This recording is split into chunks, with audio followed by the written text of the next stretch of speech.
I think one surprise of the project was just the scale of past use and habitation that we documented.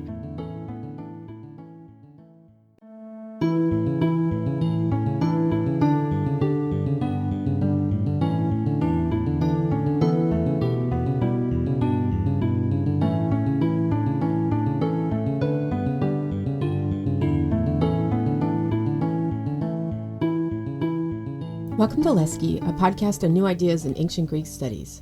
I'm your host, Johanna Hanning, and I'm a classicist at Brown University. I'd never heard of the small Greek island of Daskalio until the late 20-teens, when some of the findings from the last seasons of the storied Keros project were making headlines. Daskalio is an islet that lies just off the coast of Keros in the Cyclades. You might have heard of Keros, by the way, for the notorious so-called Keros hoard of fragments of Cycladic artifacts, including Cycladic figurines, that were smuggled out of Greece in the 50s and 60s and then made their way into various museums and private collections. But anyway, during the Aegean Bronze Age, when sea levels were some 4 meters lower than they are now, Daskalio was a promontory of Keros, connected to it by an isthmus. Today, this limestone outcrop, tiny though it may be, is hugely interesting for the traces it bears, or really much more than traces, of early and complex human intervention in its landscape. So it was only 7 or 8 years ago that I learned that back in 2007 and 8, excavations of the Keros project, which was headed by the late and legendary Colin Renfrew, revealed that around 2500 BCE, Daskalio was extensively modified with imported marble from Naxos, an island some 10 kilometers away.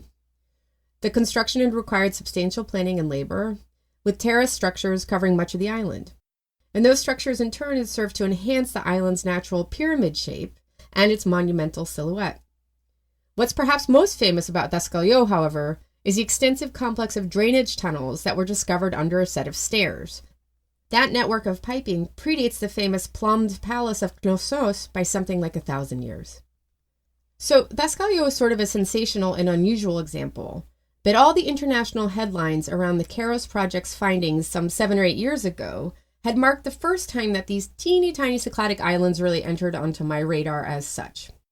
This case also represents the broader significance of small Cycladic islands in the 3rd millennium BCE, when they formed sophisticated networks of exchange with distinct roles and relationships. In this episode of Leski, we're going to be discussing, with the co-director of the Small Cycladic Islands Project, how recent archaeological work on these smaller islands has been changing our understanding of ancient maritime connections, religious practices, and social structures in the prehistoric Aegean and beyond. My guest is Alex Knodell, an archaeologist whose research has focused on these less examined islands and the communities that developed around them. He also happens to be an old, very good friend of mine, and I've been following his work on the Small Cycladic Islands Project with admiration and great interest ever since it first got going. For years now, I've been asking Alex all of my stupid archaeological questions, and for years he's been answering them patiently, knowledgeably, and not without some flair, as you'll be hearing. So it was a treat to have him on the podcast, where my job was precisely to ask him more of those silly questions. Alex Knodell is currently the chair of the Classics Department and director of the Archaeology program at Carleton College, where he teaches classes on Mediterranean archaeology, global prehistory, and archaeological method and theory. His research revolves around the broad themes of landscape and interaction within and between ancient societies, especially in the ancient Greek world. He's especially interested in late prehistory and early history, which is the subject of his book, Societies in Transition in Early Greece, an Archaeological History. And that came out with the University of California Press back in 2021 as an open access work. Since 2019, Alex has co-directed the Small Cycladic Islands Project with his colleagues Demetris Athanasoulis of the Ephorate of Antiquities of the Cyclades and Žarko Tankosić of the University of Bergen. Just a quick note that, as ever, I've put a few references in the show notes for this episode, and that also includes the link to the Small Cycladic Islands Project website, and that's the SCIP website. So now I'd like to welcome into the Leski Alex Knodell. The next voice you'll be hearing is his.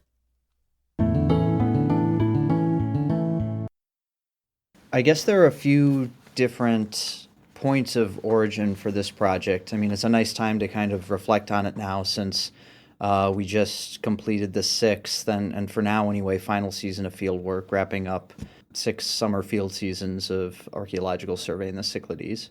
For me, anyway, it really goes back all the way to grad school, which, as you know, for me happened at Brown. That's where we met. And it goes back to a couple of seminars, actually, that I had early in grad school that were taught by John Cherry, who's my PhD advisor. And one of these was about island archaeology in the Mediterranean, and the other was about Mediterranean survey archaeology. And I think the islands one came first, and the Mediterranean survey one came second.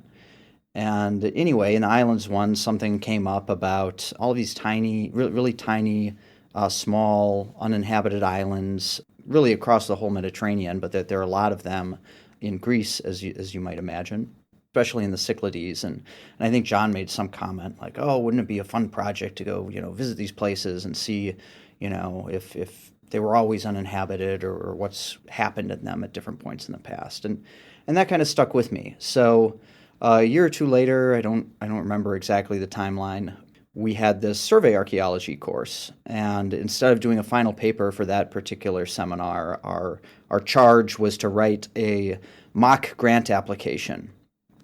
And this is more or less the project that I proposed in that. Obviously, with a kind of some additional years of wisdom and experience in between.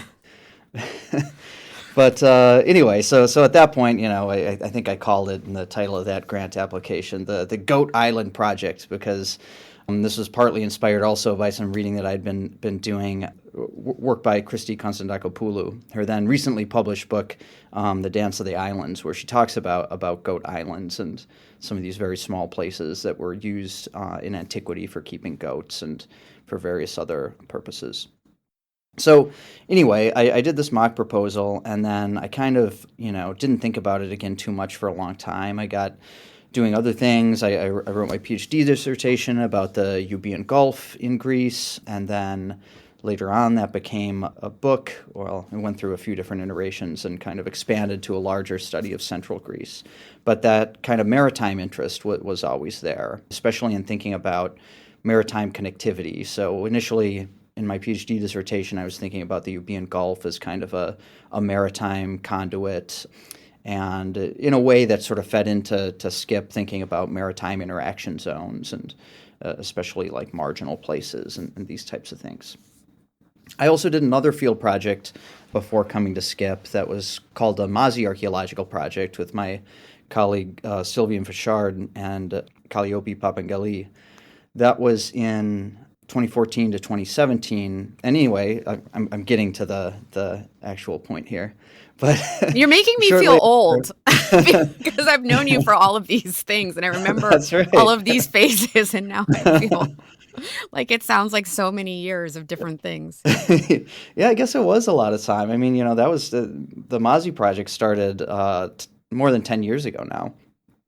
But anyway, as that was wrapping up, I was in Greece on a sabbatical, and was talking with some friends, including my co-director Žarko Tankosić, about kind of what's next, and if I was thinking about future field work, what that might be, what I was interested in, and I said, I have this kind of like dream project that's been in the back of my mind for a while about small islands. I think the Cyclades would be a really nice place to do a project like that, but it's probably too complex a thing to do, and I don't really know how we'd go about getting it started and all of that. And the other colleague that we were with, Vanis Mavridis, works for the speleological ephoria.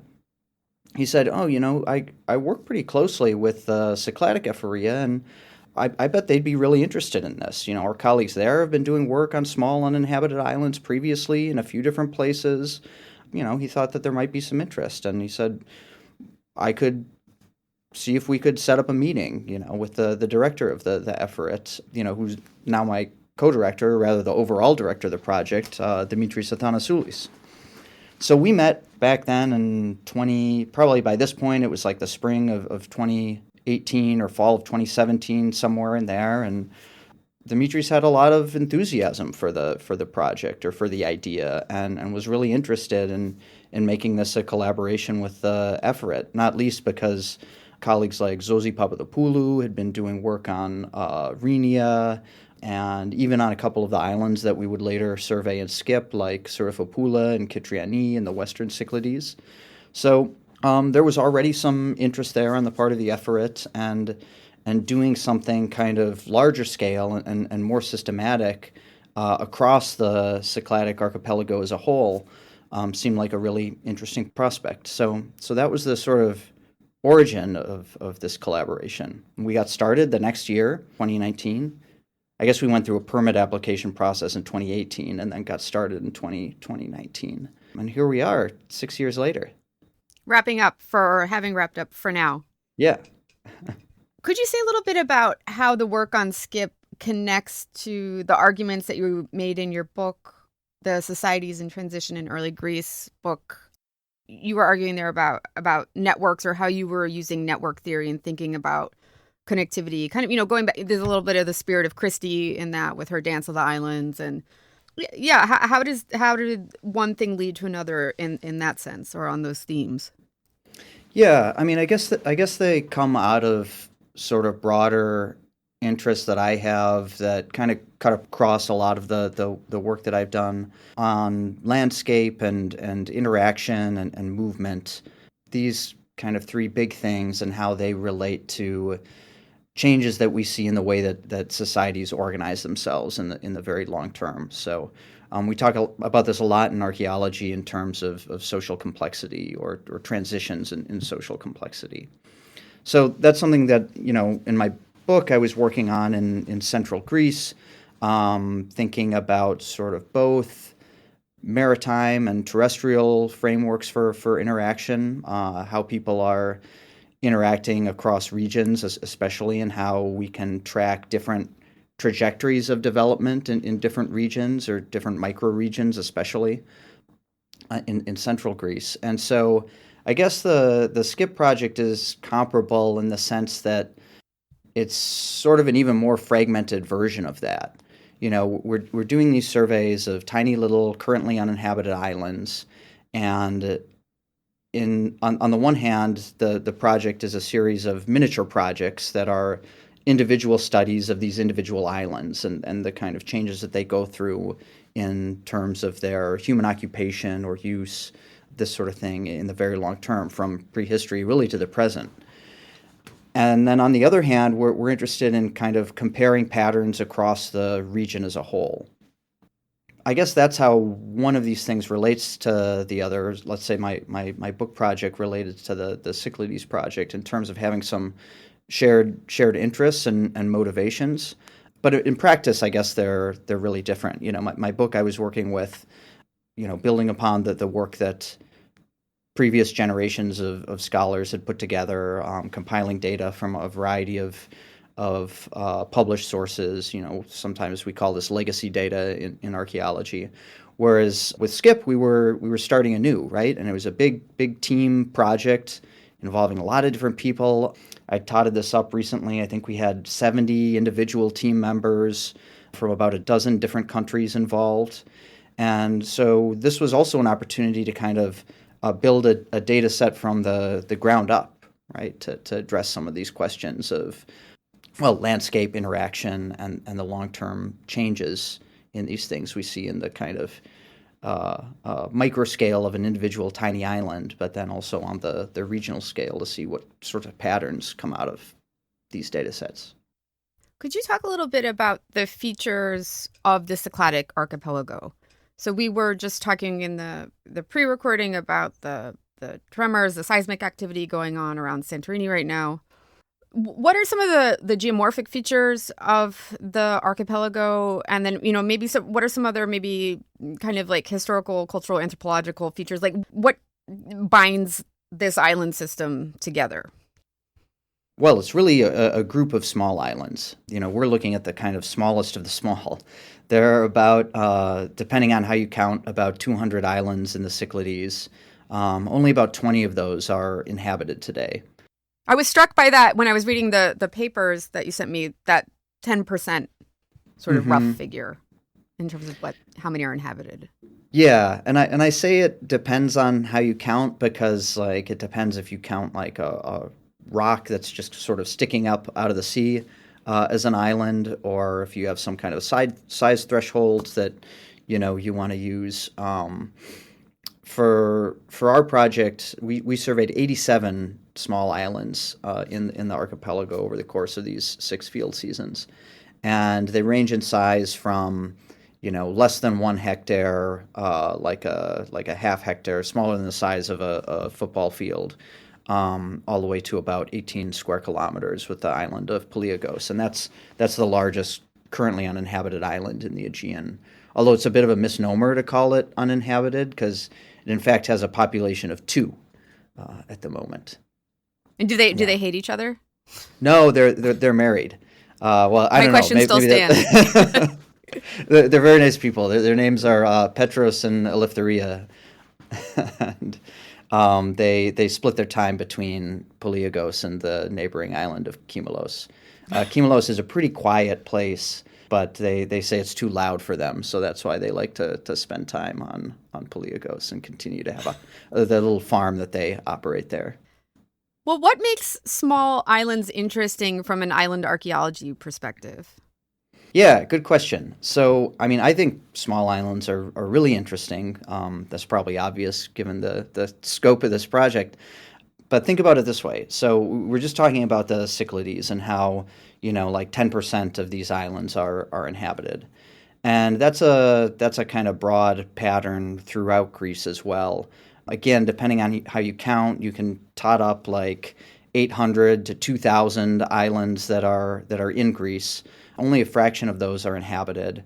And then there's one global definition of like what constitutes a small island, and they give a size threshold. This is in a 2016 paper in Journal of Island and Coastal Archaeology by Scott Fitzpatrick and some colleagues.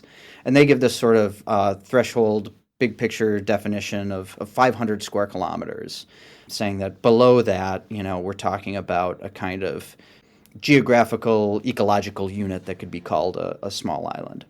So by that measure, there are only 7 islands in all of Greece that are not small islands.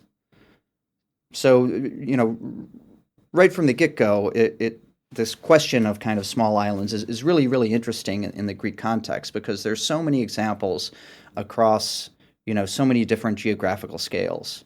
And so one of the things that we were interested in doing with Skip is to say, okay, well, can we refine these notions of size thresholds a little bit better?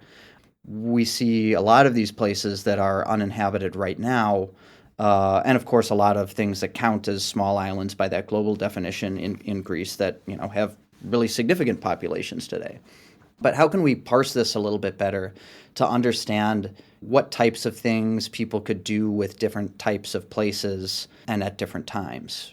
So, in our work, we found some kind of interesting size thresholds along the way, or patterns related to size. The biggest, as you can imagine, right, is that size matters. The bigger the island, the more resources it's likely to have, the more useful it's likely to be for people, even if they're just keeping animals there or using it for agriculture or mineral resources or something like this. As a cemetery, that struck me in some of the... Yeah. Well, I mean, you hear about like Delos and Rhenia and that kind of special relationship. But yeah, anyway, so the question of small islands is really interesting from the outset, because we have to start by asking, number one, what counts as a small island? And number two, are all small islands created equal? And the answer, as you can imagine, is no, not really, but what sort of patterns can we draw out of this? One is that there's a pretty strong correlation between island size and the scale of human intervention that we can measure at any given island across time. There's also a pretty strong correlation between size and consistency of occupation.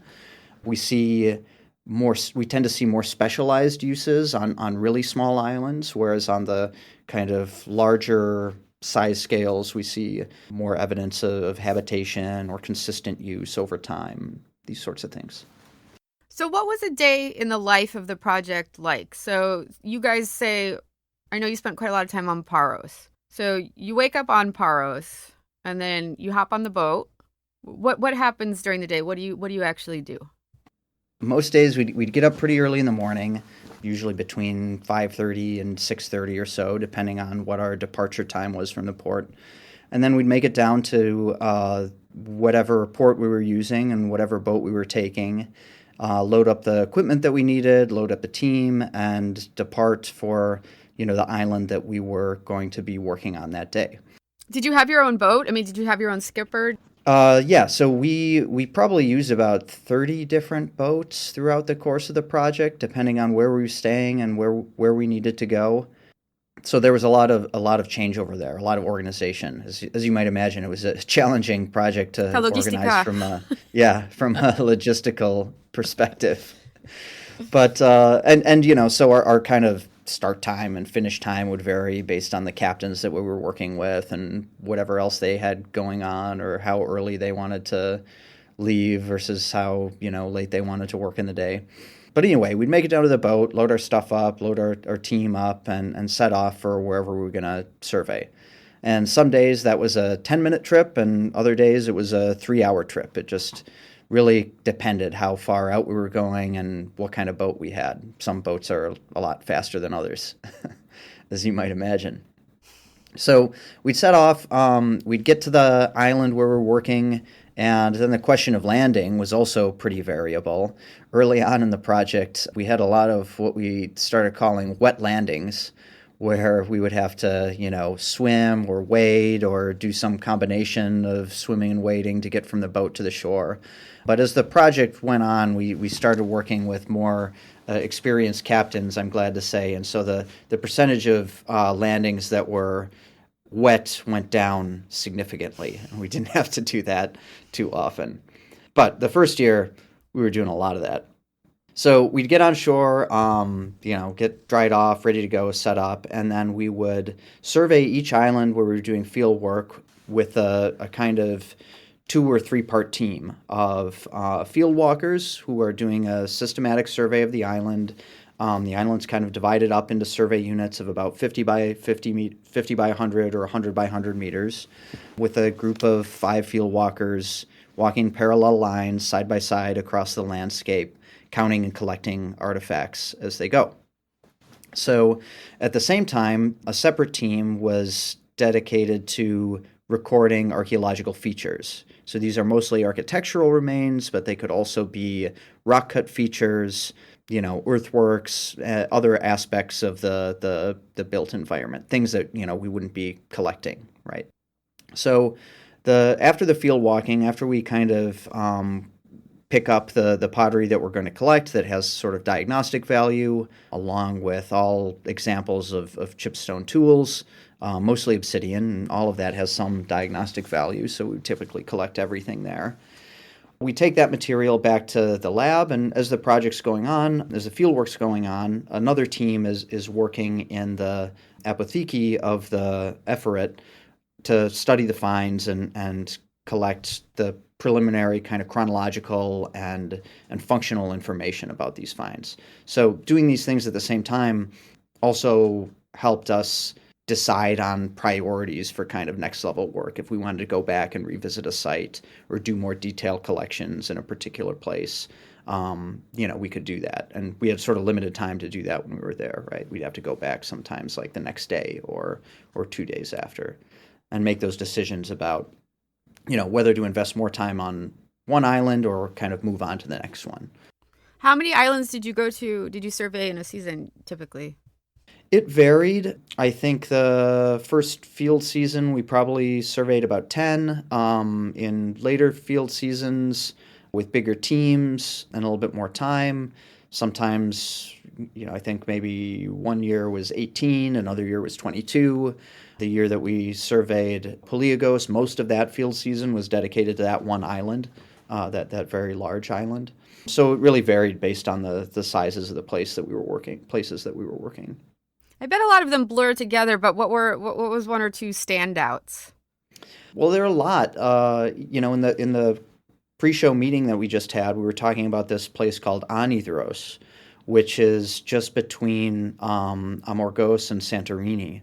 And we're talking about that now for the people who are listening, because over the last week or so, there's been this terrible storm of earthquakes in the Aegean near Santorini, and the island of Santorini is being partly evacuated. Yeah, we're anticipating a lot of damage there from all this seismic activity. Hopefully, it will be minimal, but we're really in the middle of it right now, so we just don't know. And curiously, if you look at a map of where these earthquakes have occurred, and I think we're talking about like over 100 individual seismic events in the last days, they're all like right on top of this little island Oniros, which is, as I said, about evenly spaced between Amorgos and Santorini and Ios. So yeah, interesting stuff going on there. And this is one of the more isolated places that we studied in the course of the project. So that sort of always stood out for that reason. It was really hard to get to. We surveyed it in 2023 when we were based on Amorgos. It was one of the more difficult places to reach. It took a long time. The winds and the sea started doing weird things when we got around there too. And that's not just our experience, right? It was something that the boat captain that we were working with was really well aware of, and he's been a fisherman in the area for a long time, so he knows the area very well. But yeah, that was a particularly interesting place, if for nothing else other than its level of isolation. But we also found really interesting things there from many different periods, including prehistoric times, the Roman period, the first millennium BC, in between. So, it's like this isolated rock in the middle of nowhere, but it had this really rich history of occupation and different types of use nevertheless. Not to mention a really interesting kind of recent past. Some of the people that we were in the community in which we were living in Amorgos or on Amorgos had family members who had spent time there or even lived there at different points in the not too distant past. I mean, within the last 50 to 100 years. Were you surprised, or let's say, to what extent was there this evidence of inhabitation? I mean, was there such evidence on all of them? Were there surprises in that respect? Yeah, good question. I think one surprise of the project was just the scale of past use and habitation that we documented. Okay, we expected to find stuff on many of these islands. Otherwise, what's the point of doing the project? We thought we'd find something, right? But there were very few islands in the whole survey area where we found very little or next to nothing, or nothing at all, right? Almost everywhere had something on it from at least a couple of different periods. Now, there were often big gaps between periods of occupation or use, and I keep distinguishing between occupation and use because that's a distinction that we were able to start to make, right? They're not kind of permanent settlements on all of these islands. Some periods we see what we think is more evidence of long-term occupation or permanent settlements, but in other periods, we expect more of a pattern. Well, we expected and we found more of a pattern of incidental use or sort of non-habitation. So it was really kind of interesting because we always think of archaeological survey as a type of archaeology that studies settlement patterns and this issue of habitation, right? But this was an opportunity to kind of focus on different types of human interactions with landscapes, different types of use. An Italian archaeologist friend of mine, I remember her telling me about a time when she spent a week in Pompeii with Corelli. And what she was telling me was just that, she just only wished that she could see these sites through his eyes because he could just see so much in a glance.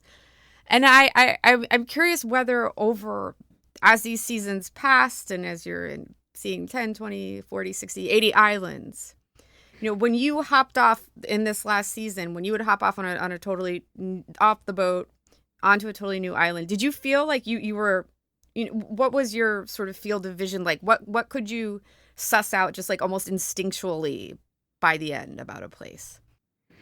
Yeah, I mean, I think that kind of thing applies in survey archaeology as well, where, as you're coming up on a place, whether it's an island or a location on a mainland or something like this, you might get a feeling that you're likely to find things there just based on similarity to other places where you have found things, or things that factors that would make a place favorable for past human activity. So we definitely got that feeling in some places, and get excited about that, right, as you're getting ready to get off the boat. We also had a little bit of a cheat on this front too, I'll say, in the sense that since 2022, we got a grant from the National Science Foundation to acquire LiDAR data over all of the islands where we had done field work and would be doing future field work. And LiDAR is a type of aerial laser scanning that's pretty high resolution, and it also has the advantage of being able to kind of see through vegetation. So it's shooting millions of laser pulses down from a plane that flies overhead. Those are reflected back, and from there you can produce a kind of 3D scan of the landscape. And because it's shooting so many of these laser pulses, some of them get through vegetation cover is the idea. And then you can use algorithms to kind of peel back that vegetation layer and view what's called a bare earth model, where you're just seeing the landscape and archaeological features that have been built upon it. So since 2022, we've had a pretty good idea of what these things looked like, at least in terms of the built environment, before we ever set foot on them. And that was really useful for us because it allowed us to kind of decide on priorities for feature recording, areas that we knew we might want to take a closer look at, or even do more detailed collections from the get-go. It really helped us plan things out and gave us a sense of what to expect.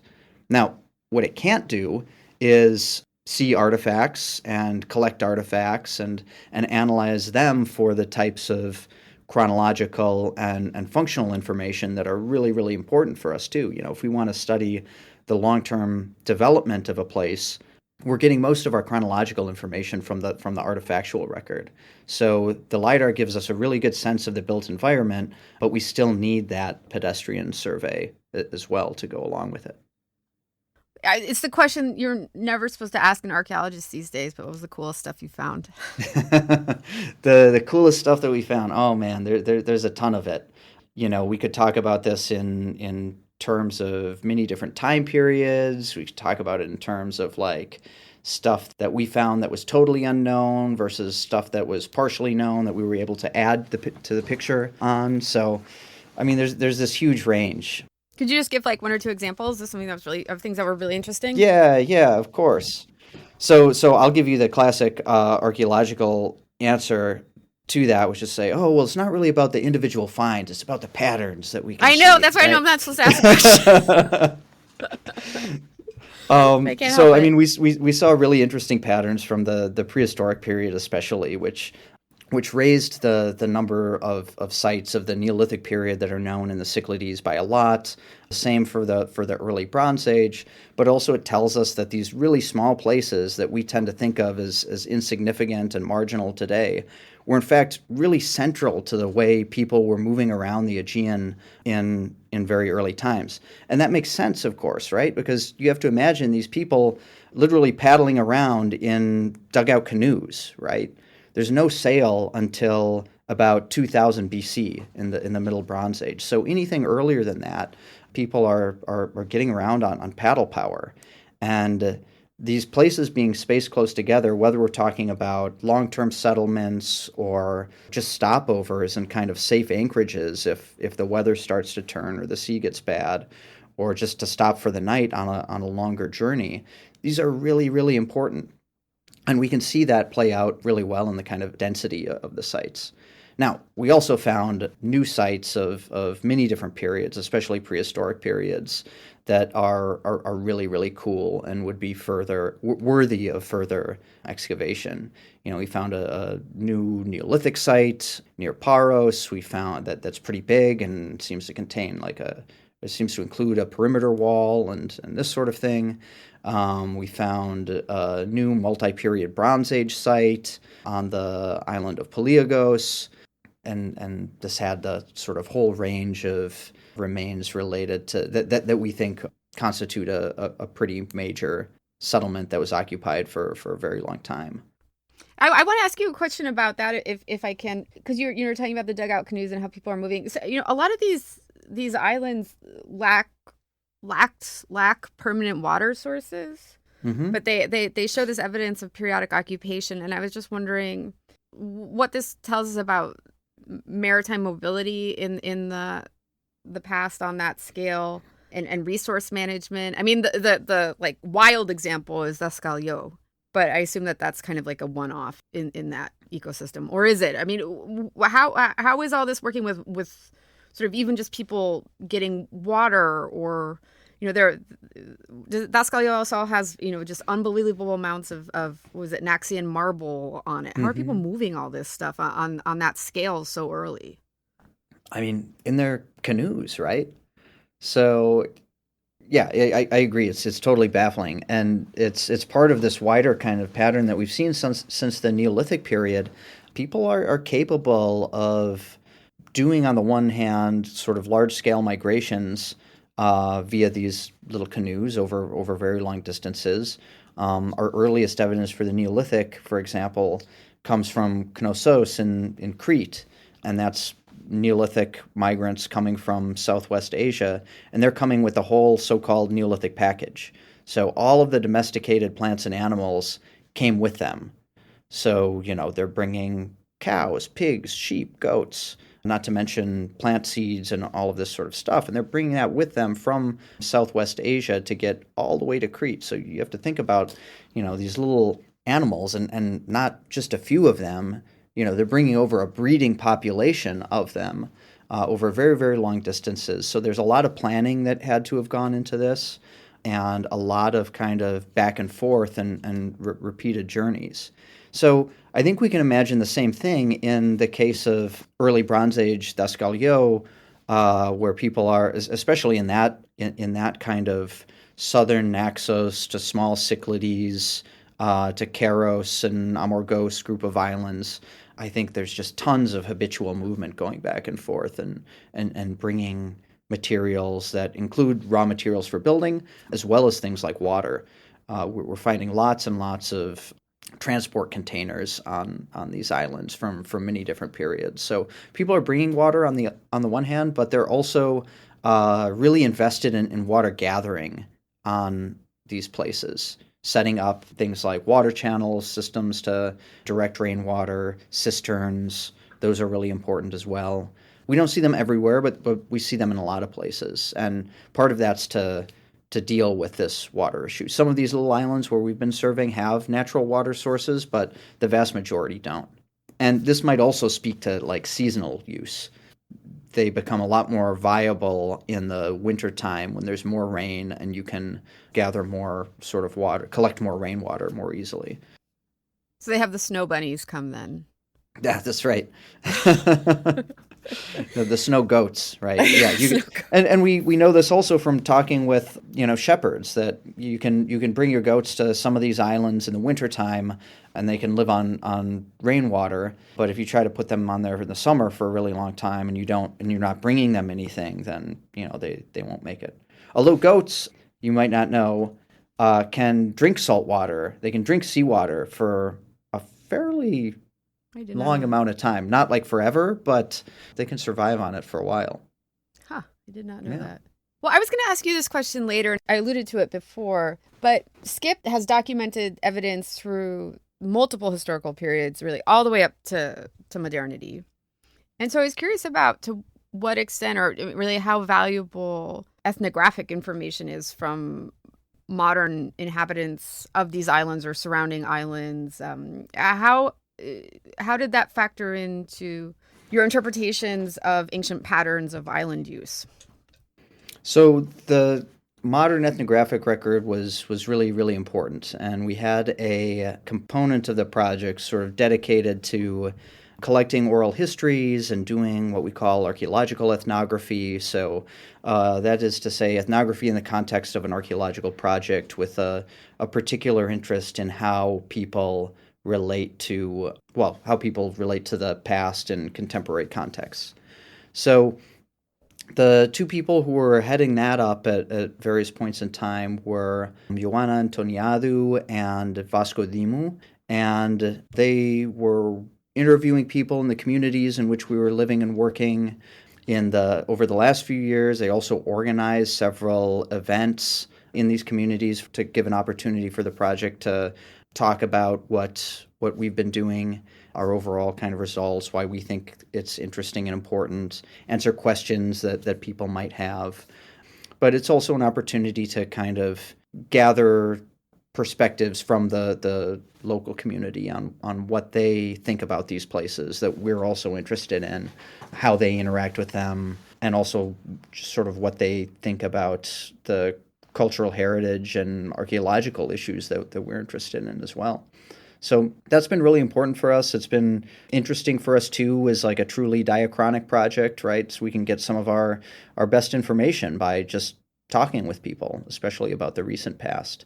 So we hear about histories of ownership and histories of use. People have parents or grandparents who were interacting with these islands in various ways, whether as shepherds or fishermen, or in some cases even living on them. Yeah, it's just a really rich resource. Not to mention a lot of the kind of agricultural installations that we see in ruin forms are very similar to things that are still being used today. So, in the context of Paliagos, to go back to that example, Petros and Eleftheria were able to tell us all about various types of walling systems that we saw, or little buildings, what types of enclosures were used for different types of animals and what contexts. And plus, it's just good fun to kind of interact with the local communities and bring them into what we're doing as well. Are those going to be published in any way or made available? Or? Yep, absolutely. They'll be an important part of the kind of publication plan going forward. I actually have another water question for you, which is about back to the goats and the salt water, I guess. In some of the articles that have come out of the project already, you discuss how sea level changes have affected these islands. How has this kind of environmental change impacted the Cycladic archipelago? To what extent has there been environmental change? And how does that affect how you sort of interpret the evidence or really even like the literary sources for these places? Yeah, so sea levels in general have been fairly stable throughout the Holocene, and that there haven't been huge swings. So there are definite differences, and we know, for example, that a lot of the islands between Paros and Andiparos, especially to the north, were probably joined to Andiparos, certainly, and maybe also to Paros in the Neolithic period and maybe even in the early Bronze Age. So that's certainly the case that at some periods we have places that are now islands that were part of now they're small islands, but they were part of, bigger islands once before, usually as like little peninsulas and that sort of thing. I think we probably see that most in prehistoric periods, but we also see it in classical periods too. And that has to do with two things. One is overall kind of global sea level change, but to a greater extent, it has to do with tectonics and just the shifts that are happening in the Cyclades, which is a very tectonically active area. So that accounts for the changes that we see in the Holocene. If we go back more than 10,000 years ago into the Pleistocene, which is this period of alternating ice ages, there you have large sea level changes. And at various points in the Pleistocene, the Cyclades as a whole were part of one large landmass that we refer to as Cycladia. So that gets us into questions about like Pleistocene occupation or use of such places. And that looks really different, or we need to understand it very differently if we're talking about, one giant island that's actually pretty close to the mainland in a few places versus a bunch of tiny little islands that the Cyclades are now, let alone the tiny little islands that we're working on. So to get back to your question about sea levels, it really depends when you're talking about. The general pattern that we see, now, most of what we're documenting, almost all, in fact, of what we're documenting, at least in any certain terms, comes from the Holocene. So a period of, when the Cyclades don't look so different than they do today. And there we see islands that are really, really close to the little islets that we're studying that are really, really close to bigger islands. In some cases, those were peninsular rather than proper little islands. But the ones that are farther out have been insular for the entire Holocene. And in fact, those more isolated ones are where we find some of our most interesting finds and evidence for long-term activity. And we think that that's precisely because of them being these kind of physically isolated, but in kind of social terms, highly nodal or central to wider communication networks. If you go back to the Alex of like 15 years ago when Skip was just a twinkle in your eye, what has surprised you about how this turned out over the last 6 years? What have you changed your mind about anything major? Yeah, I think I kind of mentioned this before, but I think the biggest surprise is just how ubiquitous evidence for human activity was on these places. Not everywhere, but like I said, there are very few that had absolutely nothing, and there were a lot that had a lot of evidence of pretty consistent use in the very long term. So that's one surprise, just the kind of scale of stuff that we found. Another thing that, okay, it's not so much as a surprise, but it's made it very pleasant to do this project is the type of collaborations that have come out of it, right? Most of the people who I've had the pleasure of working with over the last 6 years on this project, I didn't know when I started thinking about a project like this, right? And the project has taken on forms that I didn't necessarily imagine when I started thinking about doing like surveys of small islands, back when I was in grad school. For one thing, I know a lot more now than I did then, but also there's so many excellent colleagues that I've been able to work with. On the one hand, from the Ephorate of Antiquities of the Cyclades, people who had previous experience on some of these islands and who, are really invested in the kind of cultural heritage of the Cyclades writ large.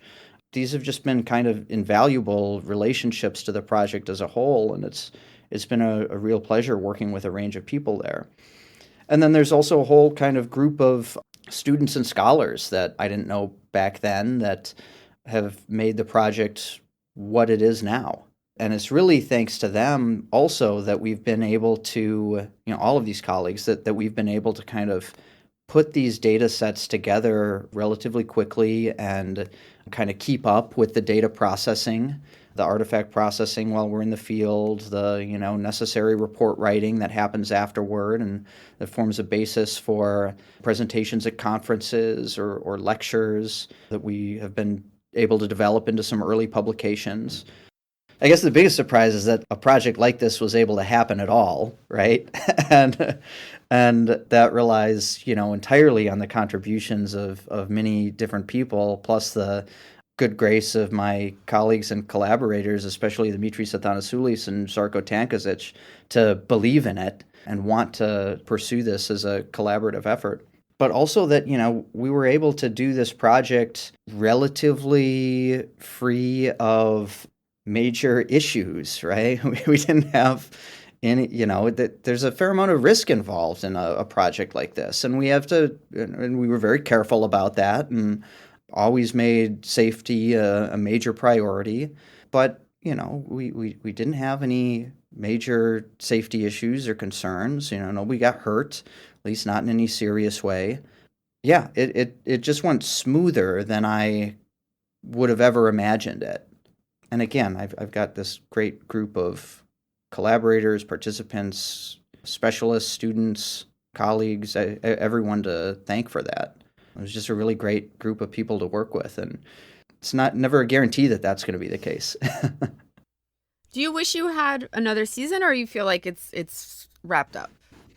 So, we've sort of done what we set out to do at this point. We surveyed the places that we wanted to survey. We have pretty good coverage over the Cyclades as a whole. Sure, there are always more, little islands that we could take a look at, but I think the ones that we think would be interesting archaeologically and could be viably surveyed in the course of this project, we've done that work. I think there's plenty of follow-up work that people could do. I don't necessarily see that as like a series of skip projects that Demetris and Zarko and I would try to supervise directly and in the same way. I think, for my part anyway, I'm interested in facilitating other people, especially like younger scholars, working on sites and, doing more surveys and follow-up work and kind of building on this baseline that we've put together. So what's next for you then? What's next for me? Well, there's a lot of publication that needs to happen of the results of this work. We've been trying to put out preliminary articles, and we've got a whole series of, about 20 total planned articles and on specific subjects, including, some preliminary reports that we still have to get out about the later seasons. We've got a handful of articles already published and a couple more coming out already. And then the idea is to sort of publish the results as a whole in a 3-volume monograph series. So there's a lot of work ahead in terms of pulling all that together. We have this tremendous data set, and that's really, really exciting. But now we need to do our part to put that out there in the world so that other people can pick it up and hopefully do interesting follow-up projects with it. So that's my main priority right now. Yeah, I have my eye on a couple other things that I'd like to do to follow up and projects in other places. But for now, my main job is to work with my colleagues to push ahead on what we've done so far. Well, I have no doubt you'll be busy over the next couple of years. All right, Alex, I think that just leaves us the signature podcast word association game. So I'm going to just give you some terms and just tell me the first thing that comes to mind. Don't overthink it. All right. Okay. Ready? Ready. So the first is Cyclades. Skip. Goat Island. Christy Konstantakopoulou. She'll like that. Island archaeology. John Cherry. Oh. LiDAR. Well, now I'm overthinking it because this is what I've been working on a lot. There's this big series of articles that we're putting together for a special issue of Journal of Greek Archaeology. So I guess I would say Journal of Greek Archaeology. I think you missed an opportunity to say laser. Lasers. Skip. Publications. Work. Work. A lot of work. Good fun. I mean, there's so many things I could say. I mean, I'm thinking about blue. I'm thinking about boats. I'm thinking about waves. I'm thinking about smiling faces. All of these great memories kind of come flooding back with that one. Christian Rush. There's a lot there. going on. Yeah. Oh, that's very nice. It's a nice note to end on. Well, thank you, Alex, so much for coming on the podcast, and congratulations on wrapping up a pretty incredible project. Thanks, Johanna, and thanks to all the colleagues that I've mentioned on this podcast, and all the ones that I haven't mentioned by name. You know what you did too. You know what you did last summer for the last 6 summers. That's right.